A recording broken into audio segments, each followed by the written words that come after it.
आज हम class 10th के क्लास चैप्टर है पोषण। पोषण में सबसे महत्वपूर्ण क्वेश्चन है अमीबा। अमीबा का एक है, अमीबा का भोजन क्या है। अमीबा में पोषण की का वर्णन करें।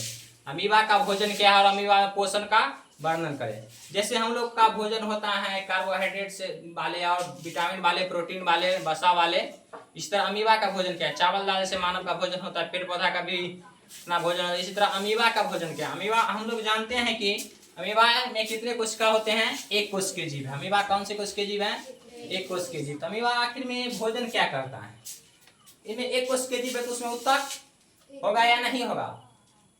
जब एक कोश के जीव है तो उसमें उत्तक नहीं होगा, क्योंकि उत्तक बनने के लिए बहुत सारा कोशिका का जरूरी पड़ता है। तो उत्तक भी नहीं है, अंग भी नहीं है, अंग तंत्र भी नहीं है, तो भोजन कैसे करते हैं और पोषण के किस प्रकार वो अपना पोषण करते हैं और उसका भोजन क्या क्या है ये जानते हैं। क्वेश्चन क्या है, अमीबा का भोजन क्या और अमीबा में पोषण का वर्णन करें।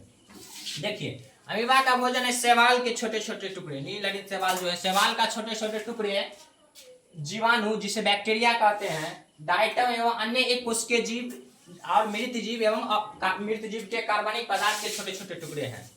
कैसे कि हम जो अमीबा का भोजन क्या क्या है। अमीबा का भोजन पहला है शैवाल के छोटे छोटे टुकड़े, जीवाणु, अन्य एक कोश के जीव और मृत कार्बनिक पदार्थ के छोटे छोटे टुकड़े हैं। ये हो गया उसका भोजन, उसका भोजन, अमीबा का भोजन। अब आप भोजन को आप ग्रहण कैसे करते हैं, उसका पोषण कैसे होता है। देखिए ये क्या है, अमीबा।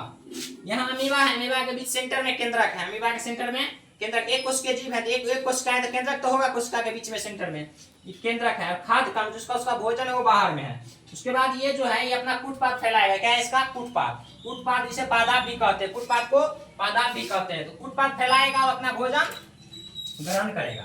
कूटपाद फैलाएगा, माना जाए ये अमीबा कूटपाद फैलाएगा, भोजन ग्रहण करेगा और उसका रिक्तिका में चला जाएगा। रिक्तिका क्या है, भोजन को उसका, जहाँ अपने लोग का भोजन कहाँ संग्रहण रहता है, कहाँ इकट्ठा रहता है, पेट में। इसी तरह अमीबा का भोजन कहाँ इकट्ठा रहता है, खाद्य रिक्तिका में। कहाँ, खाद्य रिक्तिका में। कूटपाद फैलाएगा, भोजन खाद्य रिक्तिका में जाएगा। उसके बाद उसके खाद्य रिक्तिका में पाचक एंजाइम होता है, उसका दूसरा पाचन क्रिया होगा, भोजन का पाचन क्रिया होगा।